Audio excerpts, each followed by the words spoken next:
Where are you at in terms of a starting lineup, what you want to see from Team USA? I think he'll get guys involved, and then there's your lockdown defender at the point guard, the point of attack, right? I do like Curry. I would then go with Ant. I like Ant over Booker. I think if you look at the way the Canada game was, they looked kind of slow starting, and then they kind of got rolling. Game time decisions, only on SportsGrid. The silver and the bronze. I give you Canada, France, Germany, Serbia, and Australia. Germany, more so than Canada. I think that their talent, it's a little more tiered. You know what Dennis Schroeder's capable of, Franz Wagner, another player, Daniel Tice steps up, and Mo Wagner as well. They're built to really take advantage of the mistakes that Team USA makes, and they can make the effort plays. Newswire, only on SportsGrid. However many units are on the line, however many people, however many cocktails, like it's a perfect scorecard. And someone questioned him on one hole. He's like, well, one thing I never get wrong is the scorecard. And then we're on like 13 and he's added up and he's like, this is wrong. I looked back from number 13 and I'm like, I'm missing $140 somewhere. I don't know where I'm missing it. And I'm looking back and I'm like, no, yeah, it doesn't match up on 11. And I got to track it back to like number 7. Only on SportsGrid.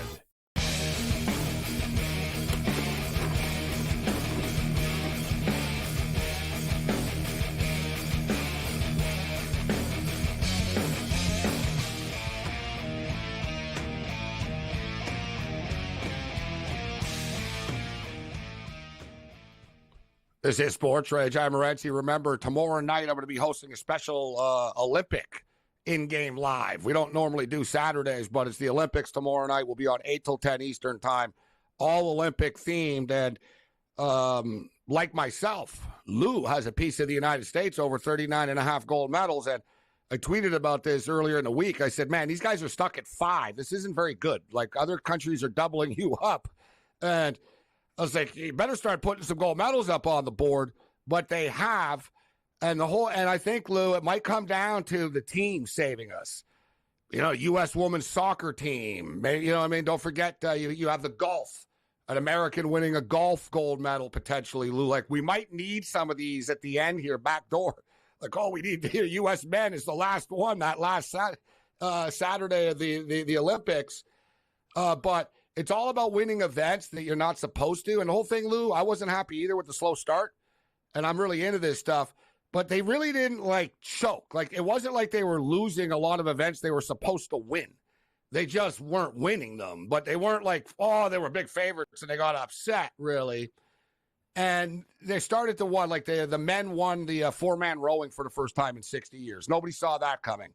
The U.S. won the fencing, the team fencing, one of the epage or whatever the hell it is, the foil. I don't know which one it was. They won that. That was a big one that nobody expected. So let's keep the faith, Lou. Let's stay positive. USA, we're going to get there, baby. But as far as the card tomorrow, Abu Dhabi, what else should we be looking at here? What about the Figueroa and Vera fight? Yeah, another good fight. Hard to call. I mean, today when I watched the weigh-ins, Gabriel Figueiredo is a teeny little guy. He still looks 125 fighting in against a 135er. Vera's taller, longer, the legitimate bantamweight. I lean to Vera here, and I don't know if this is one of the dogs that I'm going to use because I'm afraid of the quickness and speed of Figueiredo. But I do see some dogs on the card. As far as this fight is concerned, one thing we know about Chico is the guy's got a heart of gold, impossible to stop. What about the over-under in this fight, Lou? Figueiredo, Vera, how the hell does this not go the distance? Yeah, no, exactly. And what we also know is that Vera gives the first round away. So, I mean, really, Figueiredo via decision isn't out of the question. He wins the first 2 rounds, and then Vera picks it up, wins the 3rd round. That's the typical Vera prototype. Dear God, the odds makers, though, they're not dumb, man. Minus 310 over 2.5. Well, there's the parlay. I'll go with the who we're talking about the main event, Nurmagomedov and the over 2.5 here. But who are some live dogs on this card, Lou? Yeah, let's go down to the early set of the card. And again, I mentioned we're in Abu Dhabi, so it's a Muslim crowd. They're going to be pulling for Muslims. In ships from Florida, a guy named Cedric Dumas. Dumas primarily, I don't want to call him a street fighter, but he's not a polished mixed martial artist. He surely has trouble with defense. He's got some power, but he isn't really polished. And he's fighting a guy that's a Russian. He's surely a Muslim, Leland. Leland's lost his last two. The guy's desperate as he can be to stay in the UFC. If he loses this, he's probably cut. He's fighting in front of his home country people, and there's no reason to believe we're not going to get his absolute desperate best bet at +2-1 against a foe that I'm not convinced is really a legitimate UFC caliber athlete. I'm going to take this to Leland based on his power and his desperation. Lou, I'll pick up the pace here in the remaining minute so you can walk the dog, literally and figuratively. So hot in Arizona. You get the dog shoes for them? Somebody, if you walk the dog during the day, huh? You got to. You don't walk them during the day. No. I was going to say, too. They actually have, though. I saw this. I know because from living in California, they warn people, don't walk your dog on sidewalks. And if you do, make sure you get like this. You get the little shoes, dog shoes for people, for the dogs when it's that hot. If I come at my dogs with those, they're going to give me the paw, Gabriel. Yeah, you got big dog. They don't want to know about no shoes. All right, so here in Vancouver, it's all rain, so they're all wearing raincoats, the dogs. But Tony Ferguson and Michael Chiesa, Dana White's on record as saying, hey, listen, this is it for Tony. Chiesa's a -550 favorite, sort of an old school fight. I wanted to get your take on the Mackenzie Dern fight as well. What do you think of those two fights? Yeah, no take on Chiesa and Ferguson shouldn't be in the UFC. It shouldn't be a fight. I can't comment on it. I boycott that fight. Dern and Godinez opens Dern -175. Money comes in on Godinez. It comes in on her because they've seen her fight. This is her 6th fight in about a year and a half. She's a little tiger, slick boxing, granite jaw, good wrestler. However, I think that Mackenzie Dern's level of championship caliber experience is too much here. And I think because she's the larger woman in the cage and the more experienced woman in the cage, that coupled with her championship BJJ, I like Dern in this fight, and I especially like her priced at -120 or so when she was priced 175 at opening. I believe this fight should be lined more like it was at open. Yeah, you know what? I think, Lou, my own personal opinion is sometimes fighters' popularity can affect numbers, and people don't like Mackenzie Dern. So I want to ask you: was any weight issues coming into this for her? No controversies? None whatsoever. In fact, she's a rejuvenated fighter. She's returned to her striking coach. I want to say it's Jason Perillo, and that's huge for her because she was without him for a couple fights. She's lost her last 2 against elite competition. I think this is too much. This is a little too big a step for Lupe. Lou, we got about a minute and a half here. We've got a bunch of fights early on the card here. You going to be pulling the trigger with anything else? You talked about the Dumas fight. But anything else on this card that we should be looking at before we let you go? Yeah, we should be looking at the Peruvian Bedoya who comes in to fight a guy named Jai Herbert. Herbert's an Englishman, but he didn't get to fight on the Manchester card. They're sending him to Abu Dhabi. This Peruvian is 0-2 in the UFC. Again, the theme here, desperation. He's got good hands, and I think he's up for the task against Herbert, a guy that hasn't been in the octagon since 2022.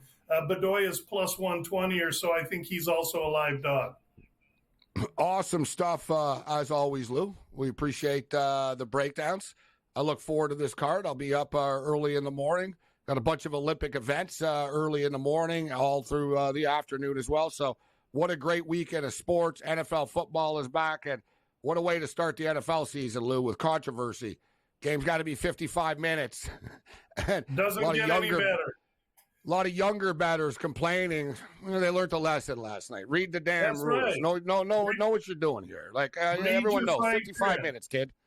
It was the best thing that could happen this early in the season to get people to understand this ain't just a game. You better understand what the heck it is you're doing, especially if you're betting preseason. If you're not studying the preseason and preparing yourself, if you're going about this recreationally, I got some swampland in Florida to sell you instead. Save your money. Lou, that's mic drop. You're not going to be able to finish better than that, so we'll let you out of there. You just wave. No, but love you, Lou. Thanks for the time, buddy. Thanks, guys. Good luck, everybody. There's Lou on top of the world. Great stuff with gambling. Always great insight for those of you that want to lay it down on the UFC card in the morning. I will. Man, it's been one of these last 48 hours, though. Listen, we've been on a gambling bender for like the last week. We were killing it the last 48 hours. We're getting killed. The CFL is really doing us in. I mean, come on, man. Total was 49.5. They got to 49. Yeah, we hit the in-game over 140, over 44.5. See, 144 now. There's so many sports on my mind.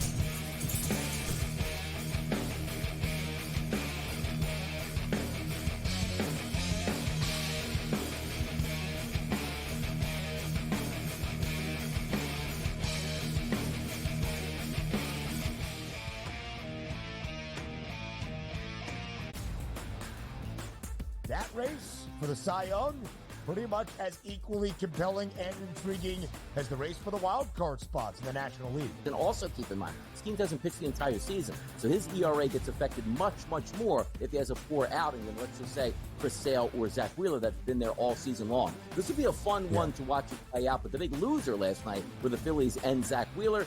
The early line, only on SportsGrid. Where are you at in terms of a starting lineup, what you want to see from Team USA? I think he'll get guys involved, and then there's your lockdown defender at the point guard, the point of attack, right? I do like Curry. I would then go with Ant. I like Ant over Booker. I think if you look at the way the Canada game was, they looked kind of slow starting, and then they kind of got rolling. Game time decisions, only on SportsGrid. The silver and the bronze. I give you Canada, France, Germany, Serbia, and Australia. Germany, more so than Canada, I think that their talent, it's a little more tiered. You know what Dennis Schroeder's capable of, Franz Wagner, another player, Daniel Tice steps up, and Mo Wagner as well. They're built to really take advantage of the mistakes that Team USA makes, and they can make the effort plays. Newswire, only on SportsGrid. However many units are on the line, however many people, however many cocktails, like it's a perfect scorecard. And someone questioned him on one hole. He's like, well, one thing I never get wrong is the scorecard. And then we're on like 13 and he's added up and he's like, this is wrong. I looked back from number 13 and I'm like, I'm missing $140 somewhere. I don't know where I'm missing it. And I'm looking back and I'm like, no, yeah, it doesn't match up on 11.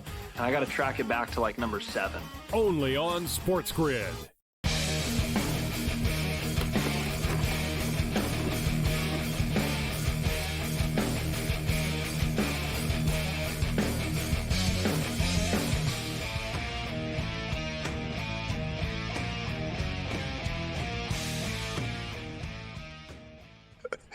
This is SportsRage.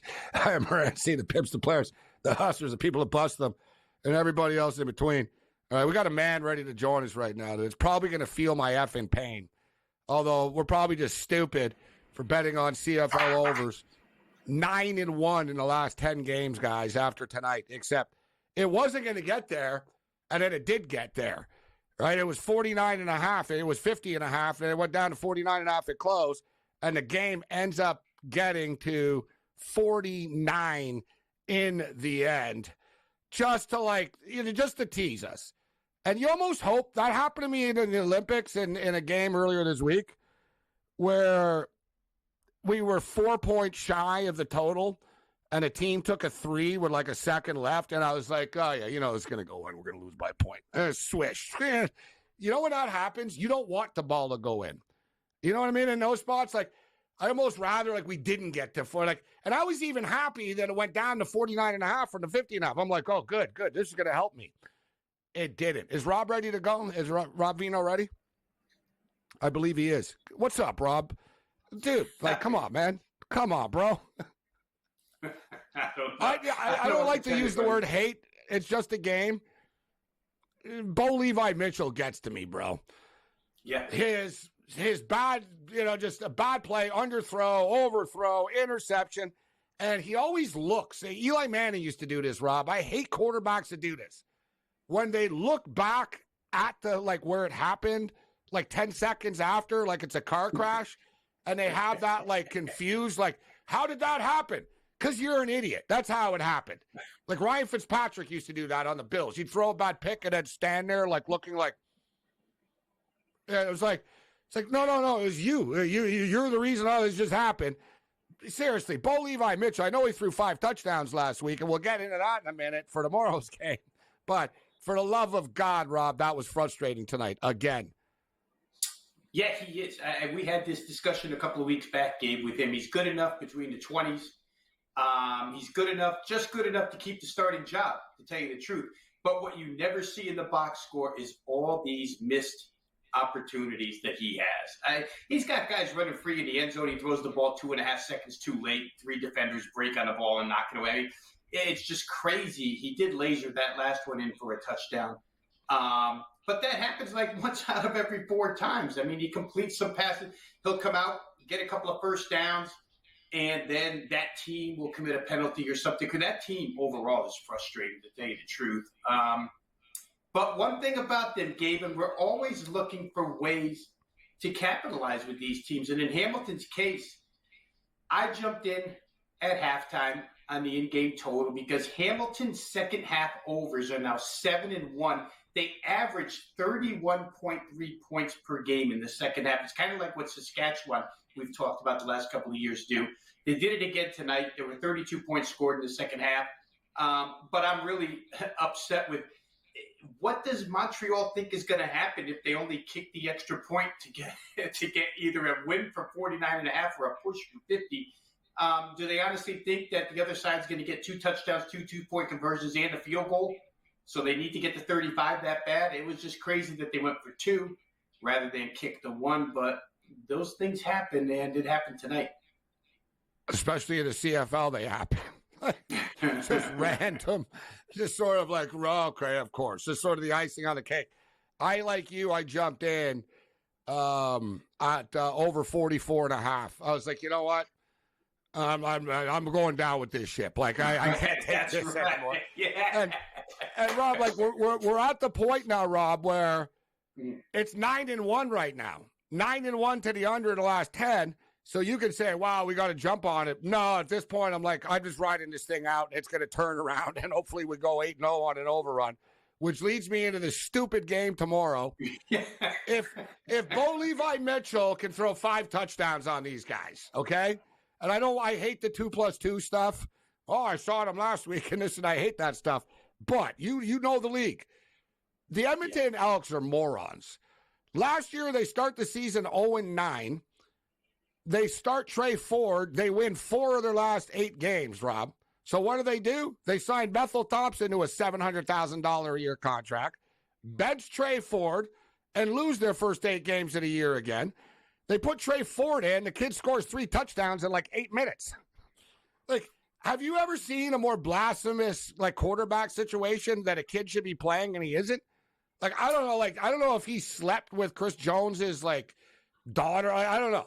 Like, is one of those, like, what did this guy do that you guys refuse to play? Like, you guys, like, realize he's the only thing. And another thing is, too, Rob, they suck so hard and he's so entertaining, they don't have fans going to their games anymore. People actually like this guy and would go watch him play. Like, they really are probably the stupidest organization in sport. Well, they have to be. I mean, last year, we remember it was Tyler Cornelius. He stunk at Oklahoma State. He stunk it out for Edmonton to start the season. And like you say, Trey, you know what, Gabe, as soon as Trey Ford started playing, and I saw one game, my bankroll increased every single week after that with that guy on the field because you could tell he's going to score points. He's difficult to defend. I know Saskatchewan's got a really, really good defense, especially against the run, not necessarily against the pass, but they're going to have their hands full with this guy tomorrow. A colleague of mine, Andrew McGinnis, Montreal native, he told me that Halifax doesn't like Canadian quarterbacks. That's why he played Trey Ford. It was good enough to get him fired not playing Trey Ford. So I don't know. The decision-making was bad. We saw McLeod Bethel-Thompson. We just talked about Bo Levi Mitchell. They're kind of in the same bag. Both not doing – I guess Levi Mitchell's a little bit better. But the switch last week, I get it was 41-8 when they made it. And people could say, oh, well, they're up 33 already. Maybe they let off the gas. But Trey Ford came right in and moved the team like he had not missed a beat. So, I'm with you because I hate the fact that I like that over tomorrow, but I like that over tomorrow. Yeah, this is the one, guys. This is the we're getting it all back. This is the we get it all back in one swing of the bat. They always say, in baseball, hey, listen, there's no 5-run home run here, huh? It's like, yeah, there is. There is in this one. Like I said, I'm at the point, and I've had a great CFL year. I started off the Olympics, but I can't lie, Rob, the last 48 hours, like tonight, the extra point, basketball in the Olympics, half points, 3-on-3 screw jobs, like.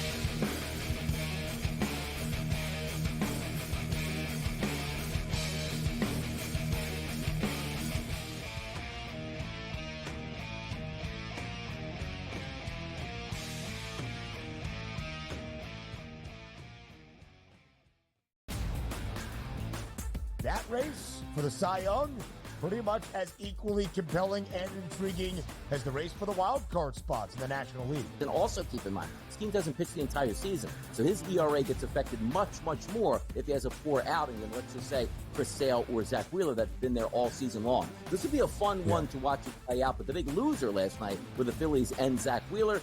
The Early Line, only on SportsGrid. Where are you at in terms of a starting lineup, what you want to see from Team USA? I think he'll get guys involved, and then there's your lockdown defender at the point guard, the point of attack, right? I do like Curry. I would then go with Ant. I like Ant over Booker. I think if you look at the way the Canada game was, they looked kind of slow starting, and then they kind of got rolling. Game time decisions, only on SportsGrid.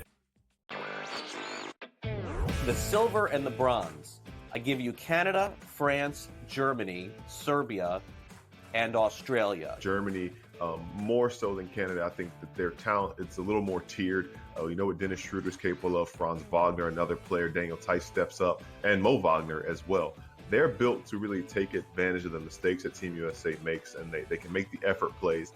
Newswire, only on SportsGrid.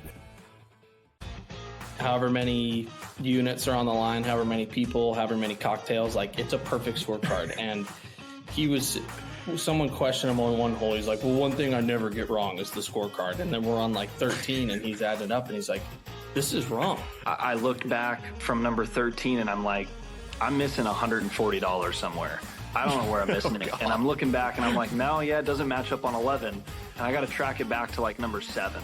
Only on SportsGrid.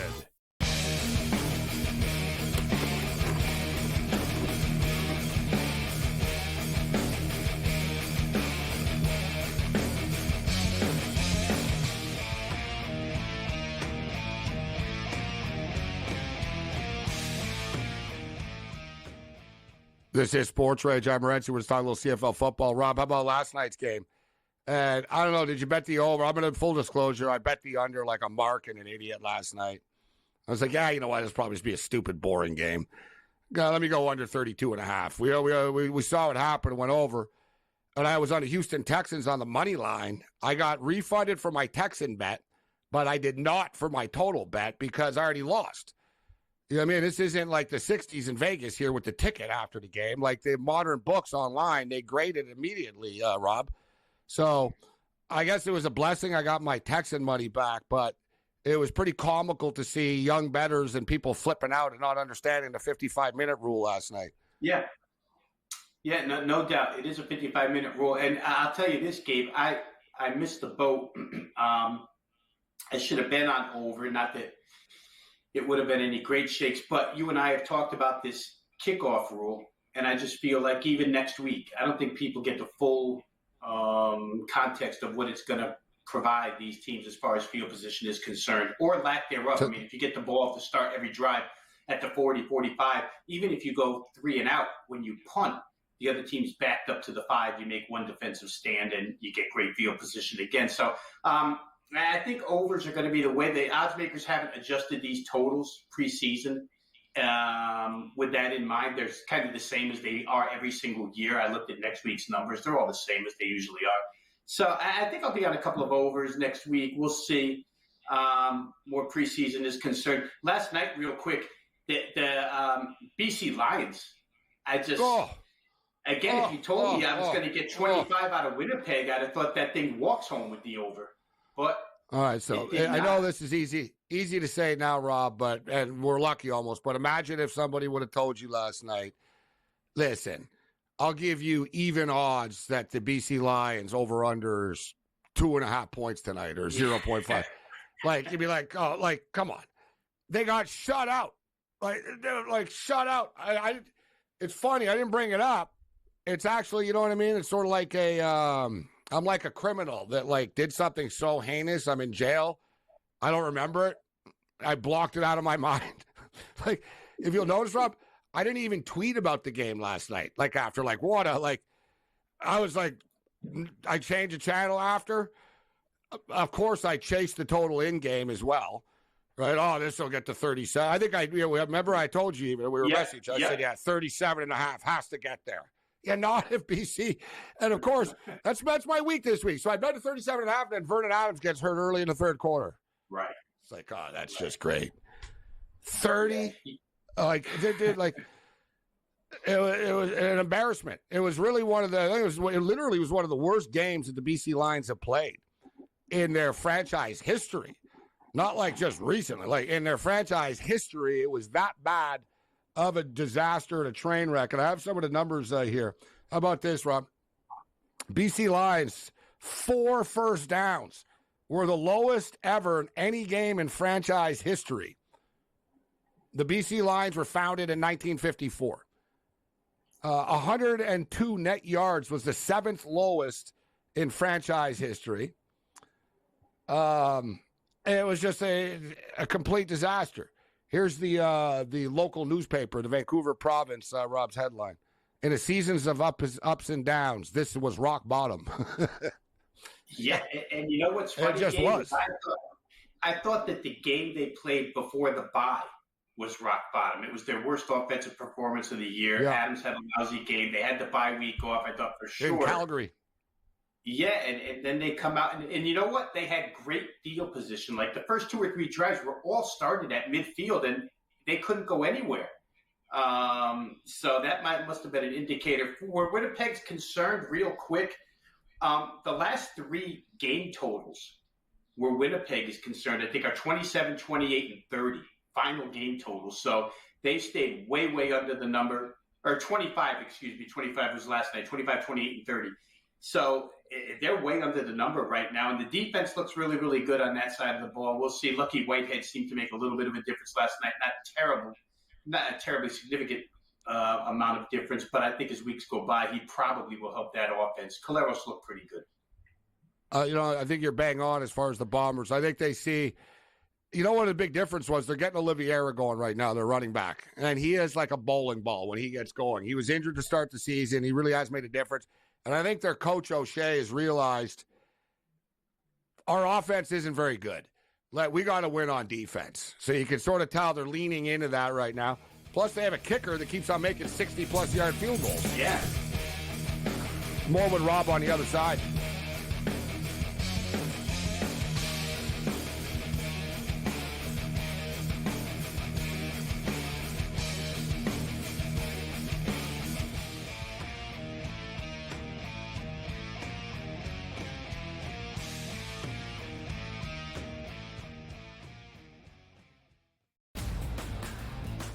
That race for the Cy Young pretty much as equally compelling and intriguing as the race for the wild card spots in the National League. And also keep in mind, this team doesn't pitch the entire season, so his ERA gets affected much, much more if he has a poor outing than, let's just say, Chris Sale or Zach Wheeler that's been there all season long. This would be a fun one to watch it play out, but the big loser last night were the Phillies and Zach Wheeler. The Early Line, only on SportsGrid. Where are you at in terms of a starting lineup, what you want to see from Team USA?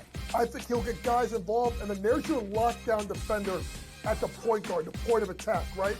I do like Curry. I would then go with Ant. I like Ant over Booker. I think if you look at the way the Canada game was, they looked kind of slow starting, and then they kind of got rolling. Game time decisions, only on SportsGrid. The silver and the bronze. I give you Canada, France, Germany, Serbia, and Australia. Germany, more so than Canada, I think that their talent, it's a little more tiered. You know what Dennis Schroeder's capable of, Franz Wagner, another player, Daniel Tice steps up, and Mo Wagner as well.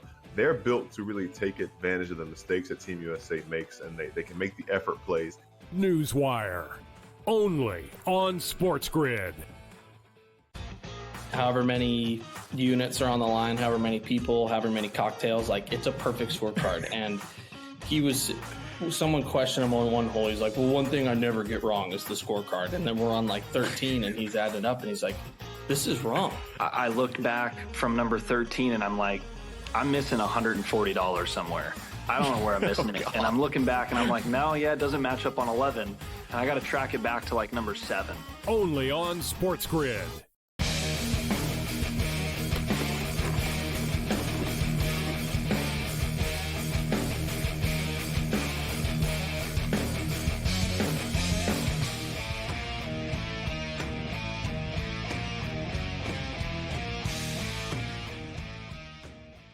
All right, the great Rob Vito kicking it with me. I am Gabriel Morency, Sirius XM, channel 159. Rob, you're going to get a laugh out of this. It's always something. Like, you know what I mean? Like, we deal with Tony Fan. I'm not sleeping because of the Olympics. I'm getting a little sloppy, too. Like, I think it's affecting my bets. Like, I need to sleep a little bit more. I'm just sort of on tilt right now. We have a guest that's on. He's on our network. The other day, there's like this weird sound going on. Like, we're talking and Cam's like, do you guys hear birds? And I heard something, but I was just sort of going through it. Like, whatever. Like, you know what I mean? There's a sound somewhere, but whatever. It started like this big thing.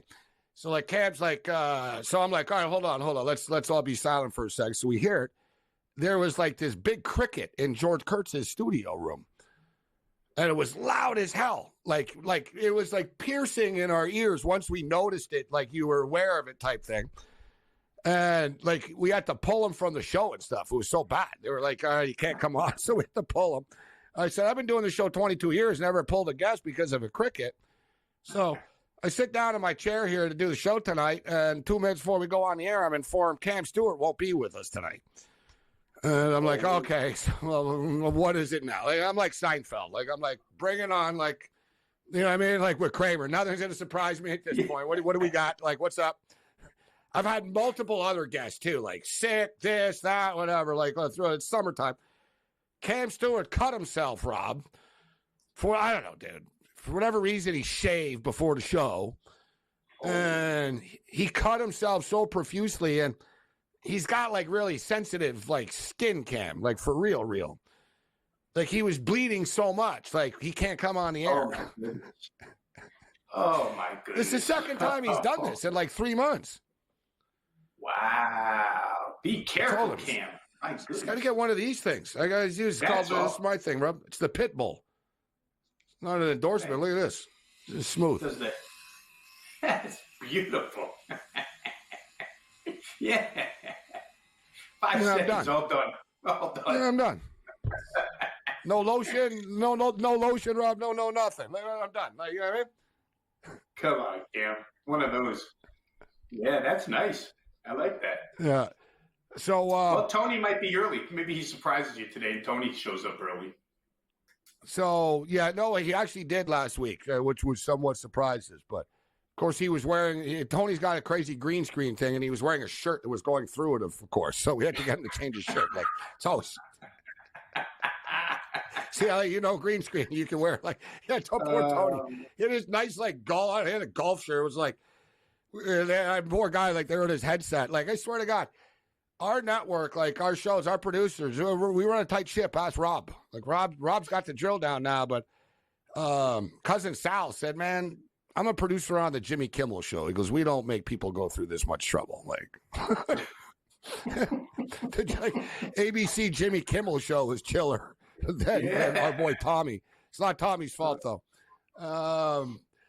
But yeah, Tommy, if you want to work for Jimmy Kimmel, you go, hey, listen, I can bust people's balls for you, Jimmy. How about this one, Rob? Here's another one, dude. I bet on this because I was like, how the hell am I not going to take the Dodgers at minus 150 against the Athletics? We're losing 6-2. Yeah, it's been a rough ride, Gabe. These 5-run leads that they blow in the month of July. Thank God July's over with. They came up pretty good at the trade deadline. I thought Tommy Edman was nice. I thought Jack Flaherty was really nice. But San Diego's starting to win games, and it's getting a little too close for comfort right now. San Diego are definitely a dangerous team. The Dodgers guys went 11-13 in the month of July. It's their first losing month since 2018. Wow, just for the record. First losing month since 2018 for the Dodgers. So back on the horse tomorrow, the CFL game. It's 9-1 to the under in their last 10 in this league. The Saskatchewan Red. Funny, the Elks are a terrible team. They never win, yet they're only getting 4 points because of the Trey Ford factor here.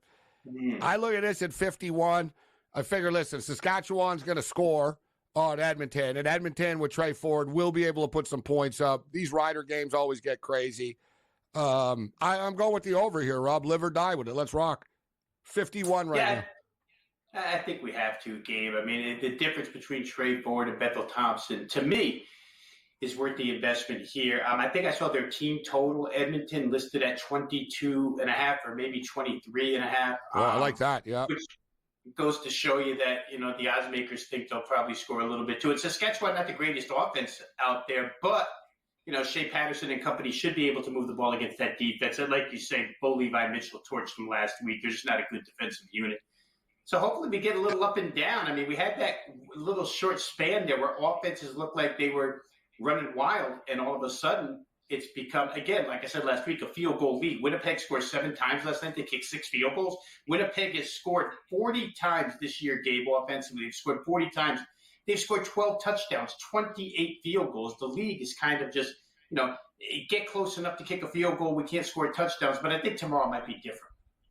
Very strange, isn't it? I really like, I'm going to ask around. I know players, coaches, etc. in the league. I haven't spoken to them in a couple of weeks. I'm going to ask, like, what's this?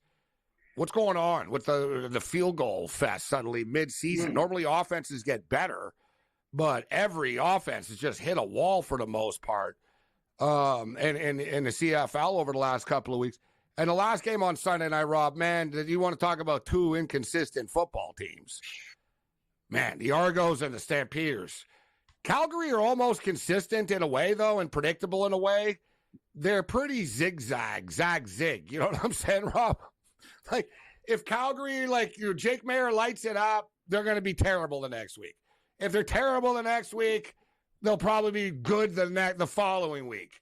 It's sort of like a rope-a-dope. You believe in it, no, and you sort of go back and forth with his team. Between these two train wreck of teams, I actually trust the Stampeders more than the Argos here at home. I don't love this game, but I'm looking at it now. That's what I'm thinking. What do you think about the total at 49.5? I mean, if there's one that should go under, Gabe, to tell you the truth, it should be that one. Toronto really played – I mean, they win that 16-14 against Winnipeg last week. But, as I say this, I start thinking Toronto did give up 407 yards to Winnipeg in that game, even though Winnipeg only scored 14 points. So they weren't great defensively. But I don't know who's quarterbacking for Toronto. I mean, is it going to be Dukes? Is it going to be Arbuckle? I don't think we practiced this week. They said they both were getting reps. Arbuckle's terrible. I rather Dukes. Dukes at least will make plays. He'll turn it over, but he'll he checks it down, but he can run around a bit. Rob, we saw, man. The offense just goes nowhere with Arbuckle. It was the same thing in Ottawa last year. Arbuckle was in Ottawa. Look how much better they are with Drew Brown at quarterback. Yeah, there's no question. I think your the last thing you pointed out is probably where I lie, and that's Calgary. You don't want to trust them, but they're probably the more trustable of the two. You got Toronto on the road here, long road trip, right? And Calgary may or can be. We've got the numbers to prove it. There's games where he's been really, really good, and that offense has been really, really good and balanced, run pass. So I think I would trust him more. It was funny to me, Gabe, how that line shot up so quickly. It went from like an opener of 1 up to Calgary 4, as if Toronto's bus crashed or something. I couldn't understand, but I think I trust Calgary more. One thing that drives me crazy, I find Hamilton's play calling sucks, and Milanovic is a smart guy who's been around forever.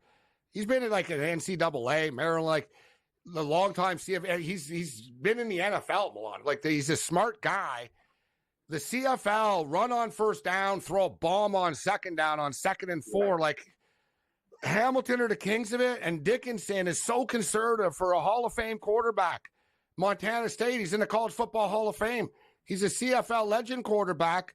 The guy punts on 3rd and 1 from like the 40 and stuff. In the CFL, teams go for it on their own 14-yard line. Oh, it's 3rd and 1. We're going for it. Right? Like we're going to run that sneak.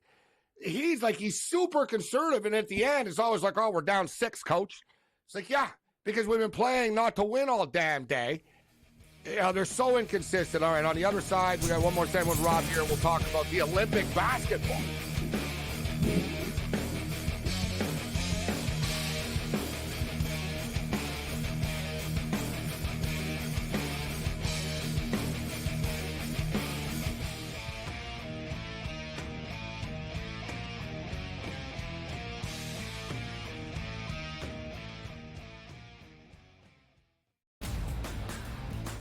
That race for the Cy Young, pretty much as equally compelling and intriguing as the race for the wild card spots in the National League. And also keep in mind, this team doesn't pitch the entire season, so his ERA gets affected much, much more if he has a poor outing than, let's just say, Chris Sale or Zach Wheeler that's been there all season long. This would be a fun one to watch it play out, but the big loser last night were the Phillies and Zach Wheeler. The Early Line, only on SportsGrid. Where are you at in terms of a starting lineup? What you want to see from Team USA? I think he'll get guys involved, and then there's your lockdown defender at the point guard, the point of attack, right? I do like Curry. I would then go with Ant. I like Ant over Booker. I think if you look at the way the Canada game was, they looked kind of slow starting, and then they kind of got rolling. Game time decisions, only on SportsGrid. The silver and the bronze.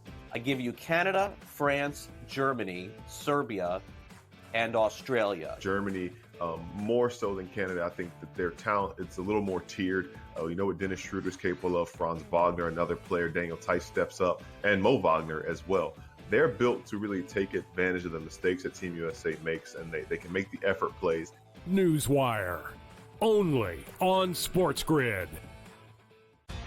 However many units are on the line, however many people, however many cocktails, like it's a perfect scorecard. And someone questioned him on one hole. He's like, well, one thing I never get wrong is the scorecard. And then we're on like 13 and he's added up and he's like, this is wrong. I looked back from number 13 and I'm like, I'm missing $140 somewhere.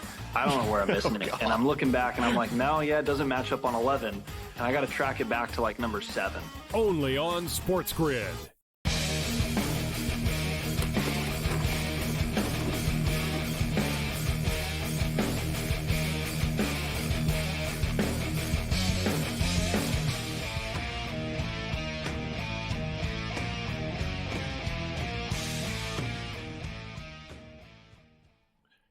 This is SportsRage. I'm Morency. So, man, there's so much sports going on. It's great.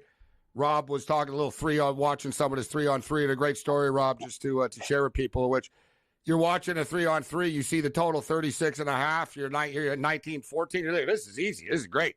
Probably thinking, I'm going to bet a lot more of this stuff as it was going on, huh? Swish, game over. You're like, what the hell you mean game over? You're looking at the clock. What do you mean it's game over? I'm saying there's 2.5 minutes left. I'm going to score 10 more points, 12 more points. No, game over. You lose, pal. Sorry. Yeah, first to 21 or after 10 minutes. And I've only seen the 10 minutes come into play once. It was at a Canadian women's game where it was just pure torture. Like, they both just kept missing shots and turning it over. And Canada ran out of time. I was like, man, I've been watching every one of these games. Didn't see that. So as far as the men's basketball, we'll talk about the teams that play today, but let's look at the games that are coming up here. Puerto Rico and the United States here, Rob. It's a really tricky one, bro. I mean, come on, 35.5 points. The total right now is 188.5. You know how I'm adverse. I'm allergic to unders, but I was looking at this, and I don't think Puerto Rico are going to be able to score very much. Like, I could see this game kind of being like 102 to 62 or something. Like 102 to, like, I don't, as an over better, Rob, I've lost enough. And you watch these Olympic games, the unders have been hitting more than the overs, Rob, in this tournament, bro. These 40-minute games, these teams play defense. The referees and FIBA let a hell of a lot of contact go as well, man. Like, they don't put you on the free throw line easy in this stuff. What do you think about this game? Yeah, I think you're right, Gabe. And another thing to throw into play here is that the point differential is so important in these things where you get seeded. And I think the U.S. already plus 43 scoring margin. They don't have to do much to get the number one overall seed. So even though they're 8 through 12, if that's who ends up playing at the end of this game, who knows what Kerr's rotation will be. But they may take it a little bit slower, a little bit easier at the end. And 190 is a lot to get to cover here. And if Puerto Rico can't score against them defensively, like you're saying, it would be hard to reach it. I could see U.S. getting out of the gate quick, then hitting the brakes, and saying, okay, we've done enough here. We're going to be the number one seed. Let's not hurt anybody. Let's not risk anything. So under looks like it would probably be at least theoretically, it's a pretty solid play. Let's talk about the fun game here. Yeah. Who would have thought it would be like, forget about the USA game. Let's talk about South Sudan. This is a fun team. And you know what? I'm buddies with their coach, Royale Ivy. Royale Ivy, NBA veteran. Yeah, exactly. Texas Longhorns, Atlanta Hawk. I think of him as funny. I think of him as Atlanta Hawk, but he played on the Oklahoma City Thunder as well. But I think of him as a Hawk. But he's worked, and I don't know how I ended up interviewing him. He came on, and we sort of hit it off. And he became like my guy. He basically said, he goes, man, I'll come on like whenever you want. And we said, how about you check in once a week from the road? You give us an update from like life on the road in the NBA with the Atlanta Hawks. And I think he said, how about twice a week? I'm good twice a week. Like, he liked it. Right. And we're like, all right. And I told him, you call anytime you want. Right. I said, you got the line, you call in. And he used to call us like, yeah, I'm here with Kevin Durant, man. I'm like, you know what I mean? Because the Texas Longhorn stuff, like he knows everybody, Royale. He was a super cool dude. It was funny, like the stories we would get behind the scenes of like the NBA, which we don't usually get that access, but he was super cool. And he became more serious after. He became like an assistant coach in the NBA, and he's been working his way up the ladder. And he's coaching South Sudan. Luol Deng hired him to coach South Sudan. He's doing a great job. And Luol Deng is paying for everything, Rob. Huh? Like, there's no federation. Like, there's no South Sudan basketball sport federation. Right. The team is Luol Deng. They're a new country. They got their independence from Sudan. There's no sport, whatever. Luol Deng is Sudanese. He funds it. He pays for the uniforms, the shoes, like the hotel rooms, the travel. Like, he gets some funding. He hustles people, but it's really an interesting story. And they're freaking good, Rob. I talked about some of their numbers a little bit earlier. They're 48 rebounds a game. They're out-rebounding teams. They hold their own on the glass. They 17 offensive rebounds a game in a 40-minute game. They're basically owning the glass. They shoot 36% from three, Rob. For a bunch of tall dudes, they can stick to three. Caleb Jones, bro, is the MVP of the G League. The Shaylaw kid has played in the NBA. He's from Toronto. Like, it's kind of deceptive. People think like these guys, like it's like the bobsled movie or something, Rob. That they pulled them from the street and like, oh, we're playing basketball, Sudan. No, like they're all in the G League. They played in the NBA. They're from Canada and the United States. They can ball. And one thing, Rob, they fear nobody. Like these kids, like they're assassins. Like they come in, man. Like they grew up in tough situations. Like Schulman was saying. He goes, and some of them did grow up in Sudan. Like, So they're saying these guys aren't intimidated by stuff. When you grow up in Sudan, you're not intimidated by a basketball game. What do you think about this game against Serbia? I'm talking myself into the South Sudanese plus the 14.5.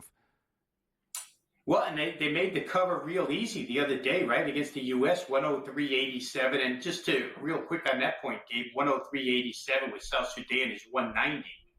U.S. Puerto Rico, which we just talked about, would have to get to 190. Yeah, and it got to 189. Stayed under, barely, exactly. They can't score the way South Sudan can. Right? I think it'd be the most fun game because Serbia showed, it's interesting, but Serbia will run. They don't care. They scored 107 against Puerto Rico, up and down the floor the whole game. And South Sudan is never going to stop. If there's one thing about them, it's going to be a track meet. And I think Serbia plays right into that. So to me, that one total, even though it's excessively high, 178, I think in the end, those two teams might make that number look small. I think they could both find their way to, combined, they could find their way to like 183, 184. So I think I'll be on over. And I do like the South Sudan team. After watching them the other day against USA, everything you said about them was accurate. They don't fear anybody. They run. They rebound. That's a lot of points to give them in this case. Serbia is not the best defensive team in the world. Let's put it that way. Rob Vino, wagertalk.com, Rob Vino Sports. Follow him on Twitter X at Rob Vino Sports. Rob, you're the best, my man. Always a pleasure. Thanks a lot for taking the time to be with us. Enjoy the games. Next week, we'll talk some football.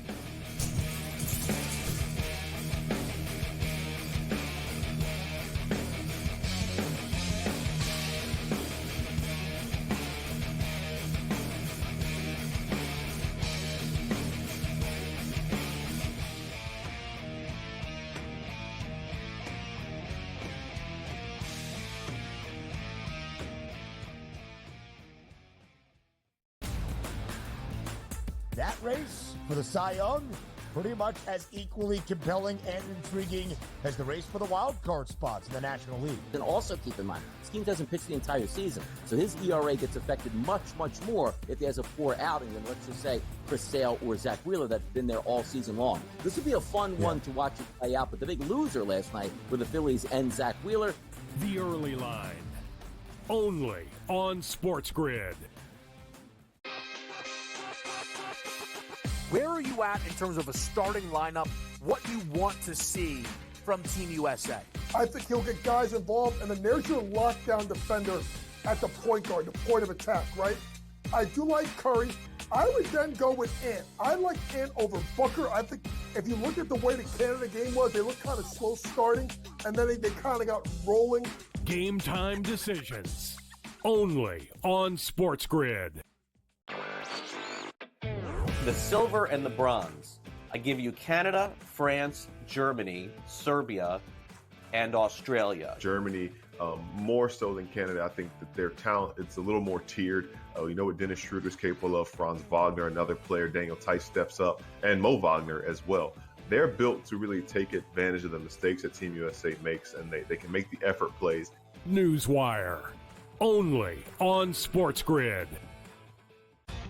However many units are on the line, however many people, however many cocktails, like it's a perfect scorecard. And someone questioned him on one hole. He's like, well, one thing I never get wrong is the scorecard. And then we're on like 13 and he's added up and he's like, this is wrong. I looked back from number 13 and I'm like, I'm missing $140 somewhere. I don't know where I'm missing it. And I'm looking back and I'm like, no, yeah, it doesn't match up on 11. And I got to track it back to like number 7. Only on SportsGrid.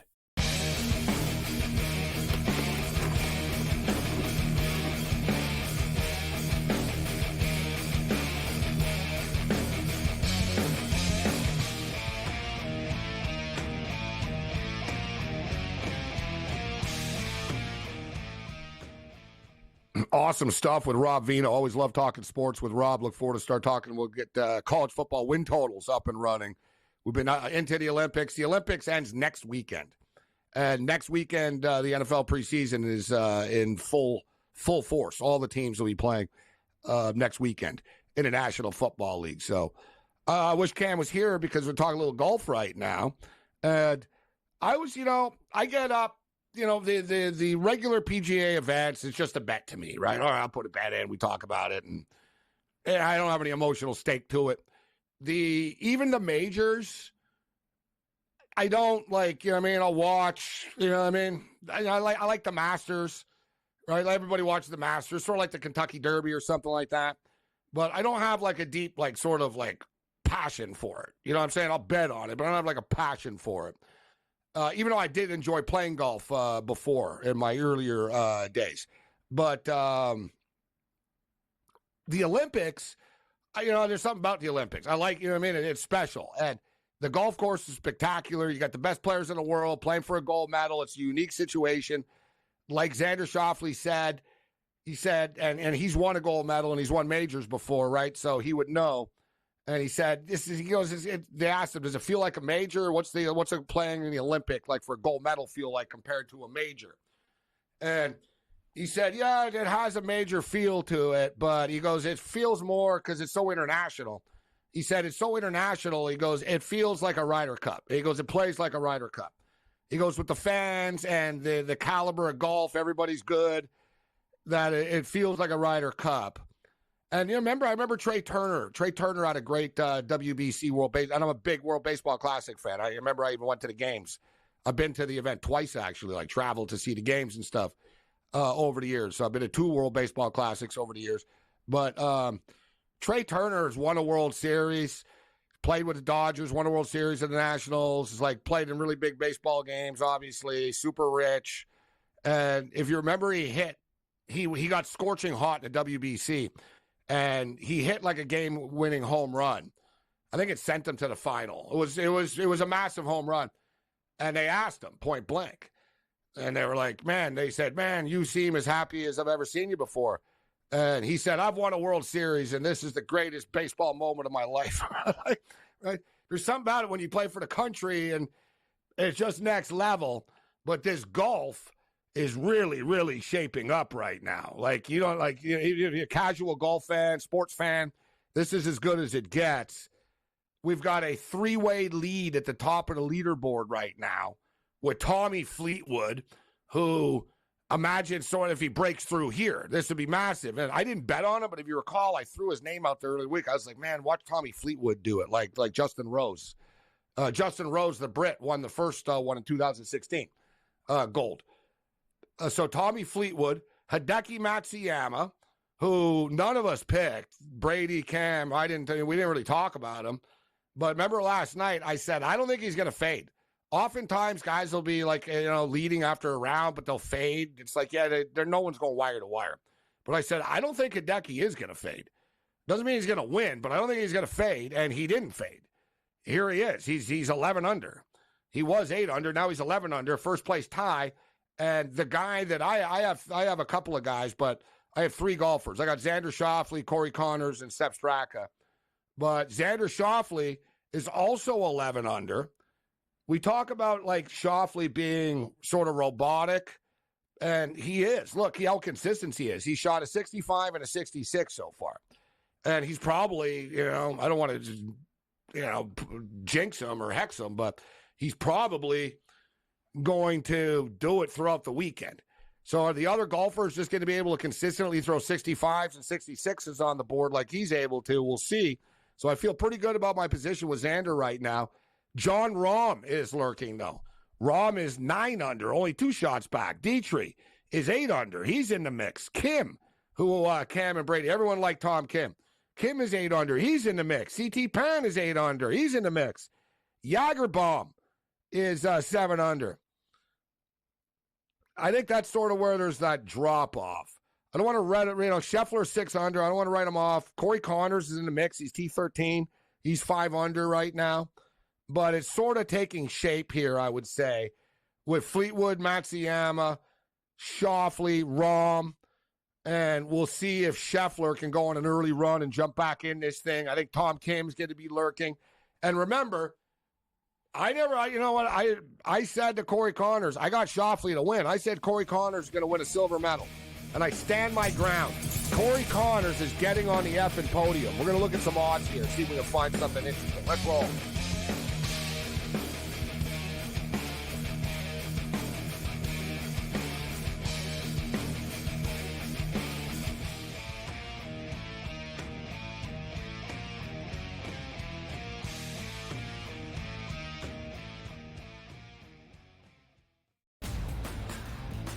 that race for the Cy Young pretty much as equally compelling and intriguing as the race for the wild card spots in the National League. And also keep in mind, this team doesn't pitch the entire season, so his ERA gets affected much, much more if he has a poor outing than, let's just say, Chris Sale or Zach Wheeler that's been there all season long. This will be a fun one to watch it play out, but the big loser last night were the Phillies and Zach Wheeler. The Early Line, only on SportsGrid.